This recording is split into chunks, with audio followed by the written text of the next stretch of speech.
Self assessment Telugu effective model paper first section 8 marks question. ఇందులో గద్య భాగాన్ని చదివి అర్థం చేసుకొని 4 ప్రశ్నలకు సమాధానం ఇస్తే 4 మార్కులు, మరియు కింది దాంతో ఉపవాచకం నుంచి 4 క్వశ్చన్లు. టోటల్ మనకి 8 మార్కులు వస్తాయి దీని నుంచి.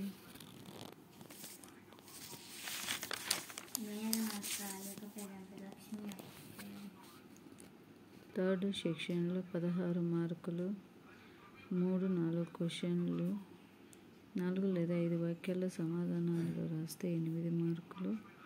5వ క్వశ్చన్ అనేది 8 మార్క్స్ క్వశ్చన్, దీనికి చాయిస్ కూడా ఉంది. థర్డ్ సెక్షన్లో మనకు 11 మార్కులు ఉన్నాయి.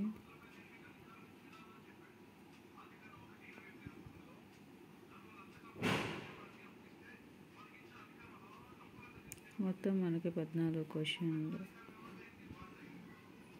Thank you for watching.